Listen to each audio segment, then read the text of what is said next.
오늘 성찬 예배에 참석하신 여러분들을 주의 이름으로 환영하고 또 축복합니다. 이스라엘의 구약에 7대 절기가 있는데 7절기를 여는 시작이 6월절이라는 절기입니다. 6월절. 이 6월절의 유래는 지금으로부터 약 3,500년 전으로 거슬러 올라갑니다. 이스라엘이 430년 동안 애굽에서 종살이한 후에 하나님은 아브라함과 한 약속을 기억하시고 이스라엘을 약속의 땅 어디요? 가나안 땅으로 돌아오게 하십니다. 이때 애굽의 바로 왕은 강력하게 반대했습니다. 하나님은 막아서는 바로에게 극단적인 처방을 내리셨는데 바로 10가지 재앙입니다. 9가지 재앙은 그런대로 이를 악물고 버텼지만 마지막 10번째 재앙을 받고는 바로 왕이 항복하게 되는데 애굽의 모든 장자를 죽이는 재앙입니다. 위로부터는 바로 왕의 장자로부터 아래로는 노예들의 장자까지 심지어 모든 가축의 첫 새끼까지 죽임을 당하는 전무후무한 재앙이었습니다. 이때 바로는 하나님께 손들고 이스라엘을 이제 내보내게 되는데 10번째 재앙이 애굽 땅에 임했지만 신기하게도 이스라엘이 거주하던 지역엔 한 사람도 죽질 않았습니다. 그 비결은 1년 된 어린 양을 잡아 그 피를 문의 좌우 문설주에다가 바른 결과였어요. 그래서 6월절이라는 이름을 6월절의 유자가 한문으로요. 넘을 유자에 월자도 넘을 월자입니다. 넘을 월자를 써서 죽음의 천사들이 어린 양의 피를 보고 이 이스라엘의 집을 넘어갔다라는 뜻입니다. 본문의 배경은 6월절입니다. 오늘 우리가 시행하려는 이 성찬식은 예수님이 십자가를 지시기 전날 밤에 제자들과 나눈 6월절 만찬이에요. 6월절 만찬. 그래서 우리는 이 식사를 최후의 만찬이라 이렇게 부릅니다. 이 최후의 만찬은 예수 믿지 않는 사람들도 다 알고 있는데 그 이유는 이 레오나르도 다빈치가 그린 최후의 만찬 그림 때문에 그렇습니다. 첫 번째, 이 최후의 만찬은 6월절을 알아야, 왜냐하면 이 최후의 만찬이 6월절 식사에서 시작됐으니까요. 6월절을 알아야 그 의미를 알 수가 있습니다. 6월절은 히브리어로 넘어가다라는 뜻의 페사흐라는 단어입니다. 현재 이 6월절 식사 방법은 이야기라는 뜻의 책자인 이 하가다라는 경전에 따라서 지켜지고 있는데요. 유대인들이요. 이 하가다는 좁은 의미에서는 6월절 저녁 식사 때 낭독하는 일종의 출애굽 이야기책입니다. 출애굽 이야기책. 사실 6월절의 절차는 이 하가다라는 경전보다 성경에 자세하게 기록되어 있습니다. 그러나 유대인들은 나라를 잃고 전 세계를 흩어져 살면서 각 집집마다 방대한 두루마리로 된 모세 오경을 가지고 다닐 수 없었기에 이 하가다라는 소책자를 만들어 사용했습니다.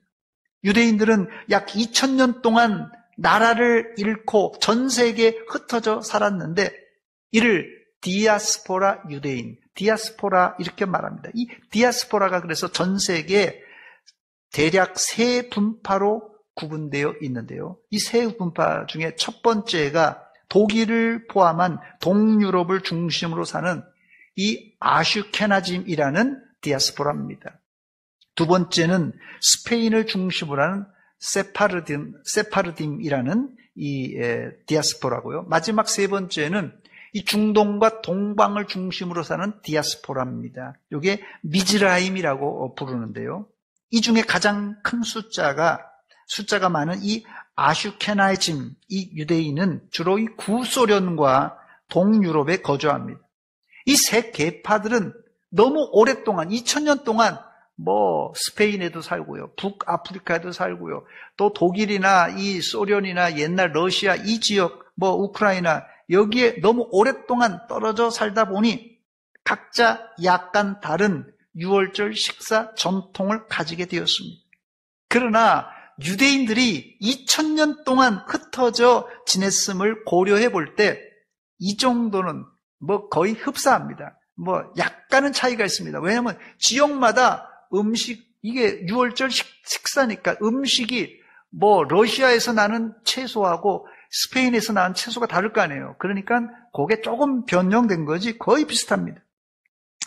제가 현재 유대인들이 어떻게 유월절 음식을 먹는가 사진을 한 장 준비했습니다. 이 사진은 제가 지난 10월 달에 대전 남부시찰에서 제천 기독교 박물관에 갔을 때 제 스마트폰으로 찍은 사진입니다. 저기 보면 자세히 보면은 저게 이제 유월절에 필요한 재료들인데요. 제일 가운데 동그란 접시가 있습니다. 저 접시를 유월절 접시라 그렇게 말하는데 저기에는 6가지의 음식이, 여러분 잘 안 보입니다만은 6가지, 여기 약간 푸른 것도 있고, 여기 색깔들이 있는데요. 저기 6가지가 담긴 접시입니다, 저게. 그래서 이 패스오버, 세더 플레이트라, 이렇게 부르는데요. 유월절 접시라는 뜻입니다. 첫 번째, 저기 잘 보면은 보일지 안 보일지 모르겠네요. 눈에 띄는 음식은 유월절 희생 제물을 상징하는 삶은 달걀이 있습니다. 삶은 달걀. 그게 베이짜라고 그러는데요. 두 번째는 유월절 양을 상징하는 양의 구운 뼈를 올려다 놓습니다. 이게 제로아라 이렇게 부릅니다. 세 번째는 쓴나물, 하제렛이라 이렇게 부르는데요. 네 번째는 사과, 견과류, 계피가루, 포도주, 꿀 등을 믹서로 갈아서 만든 갈색의 달콤한 하로셋 소스가 거기 있습니다. 그 다음에 5번째는 노예 생활을 상징하는 상추와 야채. 6번째는 이집트에서 조상들 흘렸던 눈물을 의미하는 소금물이 여기 6개 이렇게 동그랗게 이렇게 조금씩 담겨져 있습니다.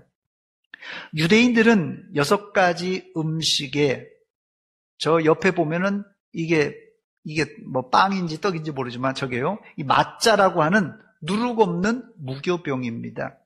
그리고 저기 사진에는 없습니다만 포도주를 함께 먹습니다. 이 마짜는 발효가 안 되었기 때문에 저렇게 딱딱하고 납작한 비스켓이라 생각하면 될 것입니다.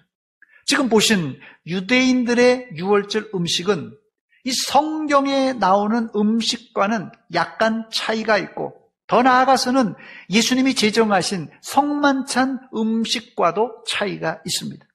가장 큰 차이를 살펴본다면 유대인들이 먹는 유월절 음식엔 원래 양고기를 불에 구워 먹었는데 시간이 지나면서 어린 양의 상징인 이 양의 정강이 뼈를 접시에 올려놓습니다. 그런데 성찬식엔 양고기나 양의 정강이 뼈를 찾아볼 수가 없어요. 우리가 성찬식 여기 테이블이 있는데 여기에 양의 고기나 양의 뼈가 올라오고 있지 않습니다. 왜 그렇습니까? 바로 예수님이 직접 십자가에서 유월절 어린 양으로 죽으셨기 때문에 그렇습니다. 예수님은 어린 양 대신 이 성찬식에서는 누룩이 들어가지 않은 아까 제가 설명드렸던 이 마짜라는 무교병을 떼어서 제자들에게 주시면서 이 떡을 자신의 몸이라고 하셨어요. 더 나아가 식후에 자신이 십자가에서 흘릴 피, 언약의 피를 상징하는 포도주를 마시라고 하셨습니다. 또 한 가지 유월절 음식과 성찬식 음식의 차이는 유월절 식탁엔 애굽의 고난을 상징하는 이 쓴 나물과 소금물이 올려져 있지만 성만찬에는 쓴 나물도 없고 소금물도 없습니다. 왜 그럴까요? 그 이유는 예수님이 우리가 당해야 할 모든 인생의 쓴맛을 어디에서요? 십자가에서 다 소멸하셨기 때문에 우리가 더 이상 쓴 나물과 소금물을 먹을 필요가 없습니다. 한마디로 구약의 유월절 식사를 예수님은 자신의 몸과 피로 이 성만찬을 완성하셨은 것입니다. 그러므로 이제부터 여러분들은 성만찬을 단지 구약의 유월절 식사라고 생각하지 마시고 예수님이 제정하신 새 언약의 식사라고 부르시기 바랍니다. 두 번째, 구약 유월절과 차별된 성만찬의 세 가지 특징을 살펴보겠습니다. 첫 번째 특징은 성만찬은 축복의 시간입니다. 성만찬은 축복의 시간이에요. 본문 22절 말씀 보니까 그들이 먹을 때 예수께서 떡을 가지사 축복하시고 떼어 제자들에게 주시며 이르시되 받으라 이것은 내 몸이니라 하시고 했어요. 마태복음 26장 26절에도 축복이란 단어가 사용되었는데요. 그들이 먹을 때 예수께서 떡을 가지사 축복하시고 떼어 제자들에게 주시며 이르시되 받아서 먹으라 이것은 내 몸이니라 하시고 했습니다. 축복은 헬라어로 율로게오라는 단어입니다. 이 율로게오라는 단어는 두 단어가 합성되어서 만들어진 단어로 유자는 좋다는 의미예요. 이 헬라어의 유는 좋다는 의미입니다. 영어 단어에도 유와 비슷한 단어들이 있는데요. 이게 다 좋다는 의미입니다. 그리고 이 로고스가 합쳐져서 좋은 말, 축복의 말이 율로게오 혹은 축복입니다. 예수님은 마태복음 14장 19절에 오병이어의 기적을 행하실 때 축사하셨다 그렇게 성경은 말합니다. 이 축사라는 단어가 헬라어로 율로게오입니다. 마태복음 14장 19절입니다. 무리를 명하여 잔디 위에 앉히시고 떡 5개와 물고기 2마리를 가지사 하늘을 향하여 뭐 했다고요? 축사하시고 요게 율로게오입니다. 이게 축복이란 단어예요. 떡을 떼어 제자들에게 주심에 제자들이 무리에게 준다 그랬습니다. 성만찬은 축복의 자리입니다. 여러분 대통령하고 식사해도 황송한데 예수님과 식탁에 앉아 밥을 먹는 그 자체가 영광이고 축복입니다. 그러므로 여러분들은 성만찬 자리에 참석한 것이 바로 이미 여러분들 이 자리에 앉아 있는 자체가 축복이에요. 특히 구약엔 유월절 음식은 아무나 먹을 수 없었고 반드시 할례를 받은 자라야만 이 음식을 먹을 수 있었습니다. 출애굽기 12장 48절 보니까 너희와 함께 거류하는 타국인이 여호와의 유월절을 지키고자 하거든 그 모든 남자는 할례를 받은 후에야 가까이 하여 지킬지니 곧 그는 본토인과 같이 될 것이나 할례 받지 못한 자는 먹지 못할 것이니라 그랬어요. 유월절 음식은 아무나 먹을 수 없고 반드시 할례를 받은 자가 먹을 수 있었습니다. 여러분, 할례가 무엇입니까? 할례란 하나님이 아브라함과 언약을 맺을 때 남자의 생식기 포피를 잘라내므로 언약을 맺으셨어요. 참 이게 하나님께서 얄궂게도 언약을 맺으셨어요. 그리고 그 이후에는 아이들이 출생하면 생후 8일 만에 이제 할례를 실시함으로 유대인들은 자신이 유대인이라는 증거를 어디에다가요? 몸속에다가 늘 지니고 다녔어요. 우리가 주민등록증을 가지고 다니고 자동차 면허증을 가지고 다니듯이 유대인들은 몸속에다가 자신이 유대인이라는 증명서를 가지고 다닌다는 말입니다. 이런 차원에서 우리는 원칙적으로 유월절 식사에 참여할 수 없는 이방인들입니다. 그러나 예수님께서 친히 우리를 위해서 십자가에 달리심으로 하나님과 식사할 수 있는 길을 열어주셨습니다. 할렐루야! 그러므로 이제 여러분들은 당당히 성만찬 자리에 앉을 수 있습니다. 단 지금 우리 총회에서는 성찬식에 참여하려면 세례 받은 자나 어린이 세례, 유아 세례 받고 입교한 자만 성찬의 떡과 잔을 받을 수가 있다고 규정하고 있습니다. 즉 여러분들이 성찬식에 참여한 자체가 하나님 자녀로 부름받았다는 특권이고 축복입니다. 두 번째, 성만찬 의식은 감사하는 예식입니다. 본문 23절 말씀 보니까 또 잔을 가지사 감사 기도하시고 그들에게 주시니 다 이를 마시매. 감사 기도하셨다 그랬어요. 여기 사용된 이 감사라는 단어는 헬라어로 유카리스테오라는 단어입니다. 이 유카리스테오라는 단어는 역시 좋다라고 하는 유자와 또 카리스, 은혜라는 카리스가 합쳐져서 하나님의 은혜가 좋습니다. 혹은 하나님의 은혜에 감사합니다. 이런 뜻입니다. 이 감사라는 단어는 예수님께서 10명의 나병 환자를 고쳤을 때 단 한 사람, 사마리아 사람만 예수님께 돌아와 엎드려서 감사를 표할 때 사용된 단어입니다. 누가복음 17장 16절 말씀 보니까 예수의 발 아래 엎드려 감사하니 그는 사마리아 사람이라고 그랬어요. 10명이 다 고침받았는데 어떻게 한 명만 감사를 표현한 것입니까? 이것은 생활 속에 감사가 쉽지 않다는 것을 단적으로 보여주는 예입니다. 우리 교회는 다음 주일에 11월 세 번째 주에 매년 추수감사주일로 지키는데 1년에 한 번 하나님께 큰 감사, 어떤 감사요? 큰 감사를 드리는 날인데 여러분들은 예수님을 본받아 감사하는 성도가 되시기를 주의 이름으로 축원합니다.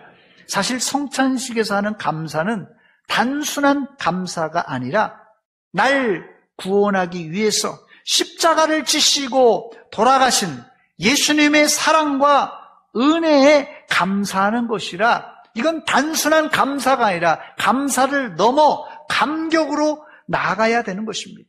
저를 한번 따라서 하시기 바랍니다. 감사를 넘어 감격합시다. 예, 이래도 안 놀라시네요. 우리가 이 감사, 이 성찬식은 정말 날 위해서 생명을 바친 그 주님을 생각하며 감사하고 감격해야 됩니다. 사실 예수님에게 최후의 만찬 자리, 이 성찬식은 전혀 감사할 수 없는 상황이었어요.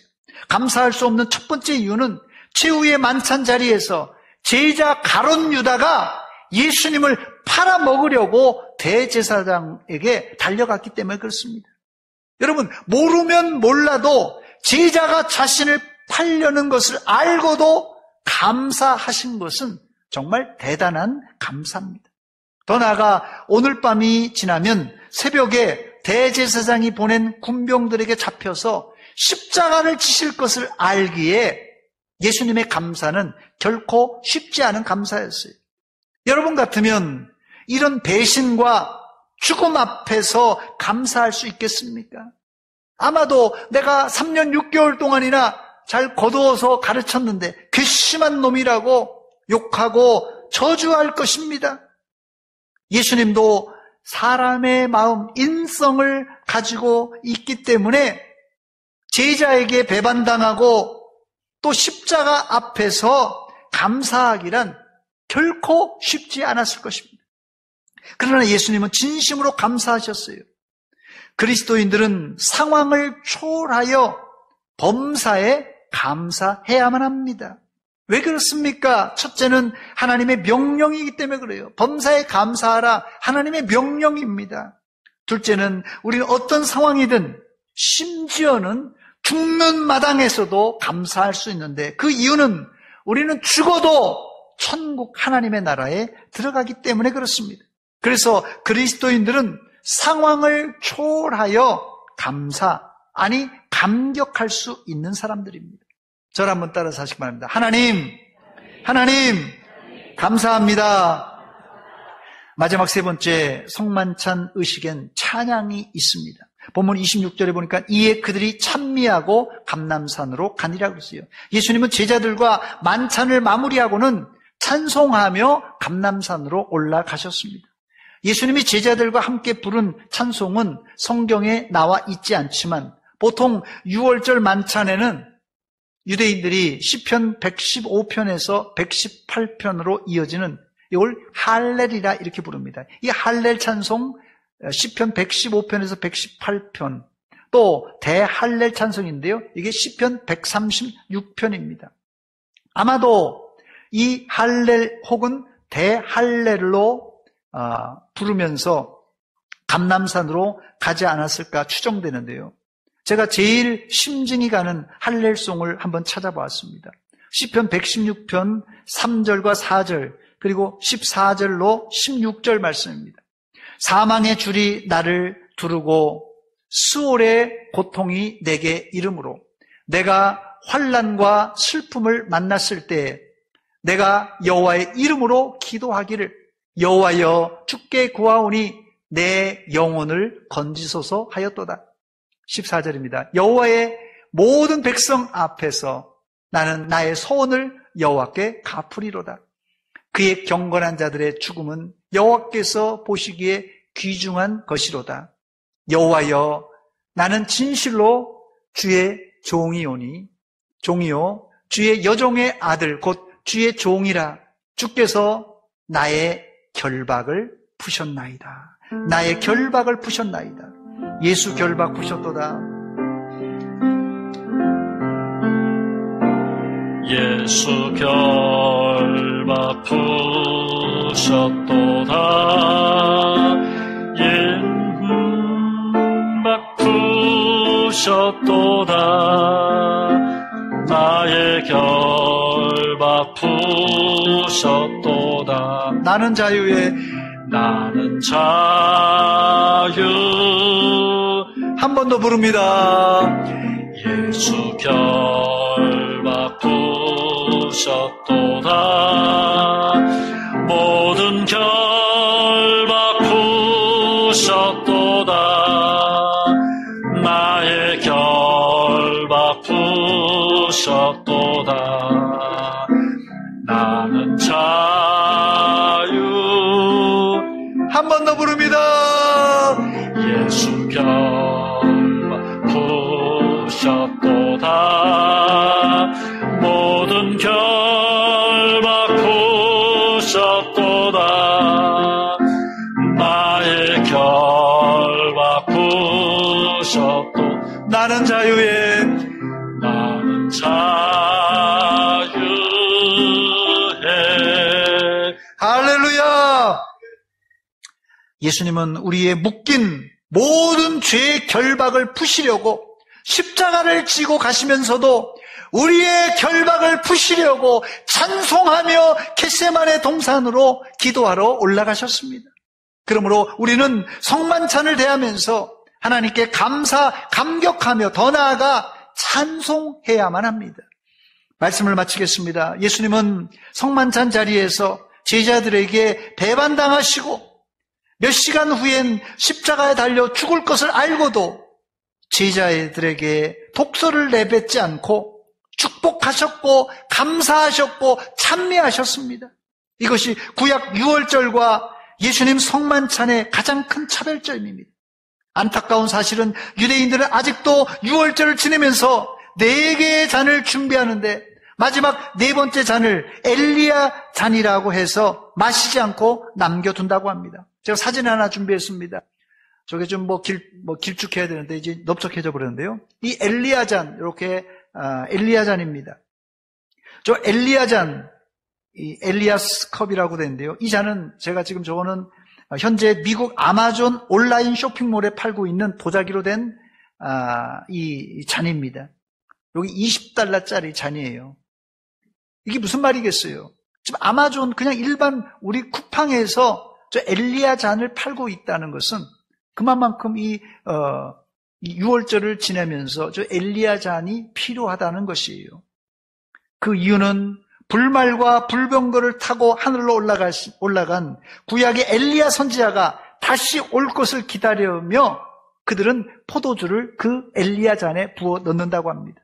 그러나 이미 여러분 잘 들으세요. 이미 엘리야 선지자보다 더 위대하신 예수님이 오셔서 십자가를 지시고 우리 죄를 속죄하심으로 우리는 구원받았습니다. 그런데도 저들은, 유대인들은 이 사실을 인정하지 않고 아직도 메시아 엘리야를 기다리고 있습니다. 유대인들을 비롯한 아직도 예수님이 오신 줄을 모르는 사람들에게 이 시간 성찬을 맛보시고는 전도하는 기회가 되시기를 주의 이름으로 축원합니다. 우리 교회에서는 다음 주 태신자를 작정하려고 합니다. 우리 주변에도 예수님이 오셨다는 사실을 모르고 있는 사람들이 있다면 다음 주에 태신자를 작정할 때 그 사람의 이름을 기록하여 전도하시기 바랍니다. 성찬식의 진정한 완성은 예배당 안에서 행하는 성찬식이 삶의 현장에서 복음 전파로 완성되어져야 됩니다. 오늘 여러분들은 성찬식에 참여한 이후 삶의 현장에서 복음을 전하시기를 주의 이름으로 축원합니다. 바로 이게 성찬의 완성입니다. 기도하겠습니다. 하나님 우리 아버지 은혜와 사랑 감사드립니다. 오늘 예수님께서 최후의 만찬을 제자들과 하면서 정말 한심한 일이 있지만은 그곳에서 축복하며 또한 감사하며 찬송하셨습니다. 하나님, 우리가 억장이 무너지는 순간이라도 축복과 감사와 찬송을 잊지 않는 믿음의 종들 되게 하시고 또한 이 성찬식을 맛보고 밖으로 나아가서 복음을 증거하는 증인들 다 되게 하여 주시옵소서. 예수님의 이름으로 기도하옵나이다. 아멘.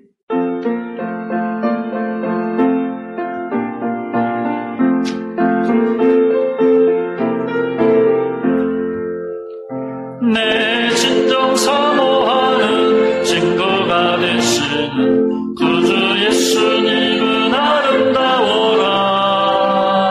산 밑에 왜 가봐요 빛나는 새벽별 주님 영원할 길 아주 없도다. 내 맘이 아플 적에 그리로 되시며 나 외로울 때 좋은 친구라. 주는 저 산 밑에 백합 빛나는 새벽별 이 땅 위에 비길 것이 없도다. 내 맘에 모든 염려 이 세상 보라고 주님 항상 같이 하여 주시고 시험을 당할 때에 악마의 궤격을 즉시 물리치사 나를 지키네. 온 세상 날 버려도 주 예수 안 버려 끝까지 나를 돌아보시니. 주는 저 산 밑에 백합 빛나는 새벽별 이 땅 위에 비길 것이 없도다.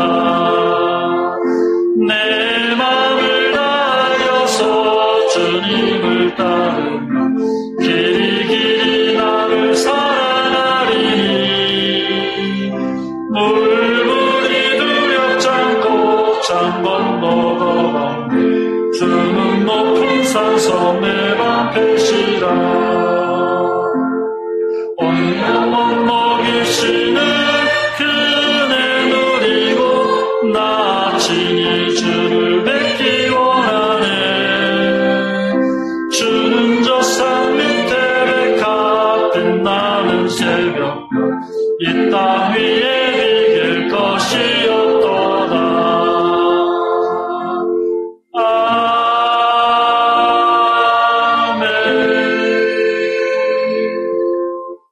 황종순 권사님 친손자 조준희 육군 사관학교의 최종 합격된 것을 감사드립니다. 감사의 예물 드립니다. 같이 기도하겠습니다. 하나님 우리 아버지 은혜와 사랑 감사드립니다. 이 아침에 빈손으로 나오지 않고 11조와 감사 예물, 선교를 위한 예물, 주일원금을 드립니다. 우리의 마음을 드립니다. 모두 받아 주시옵소서. 주님께서 우리를 위해서 십자가에 달려 돌아가신 그 은혜에 감사하게 부족하지만 하나님 이 물질을 받아 주시옵소서. 특별히 우리 황종순 권사님 손자 이렇게 육군사관학교에 합격함을 감사드립니다. 이 아들 하나님께서 믿음으로 성장할 수 있도록 하나님께서 책임져 주시고 앞길을 인도하여 주시옵소서. 하나님 아버지, 또한 대학 수학 능력 시험을 준비하고 있는 우리 학생들에게 지혜와 명철 허락하여 주시옵소서. 또한 코로나 외에도 육신의 질병과 고통 때문에 아파하는 자들 주님 기억하시고 친히 찾아가 주시고 어루만져 주시사 깨끗이 치료하여 주시옵소서. 예수님의 이름으로 기도하옵나이다. 아멘.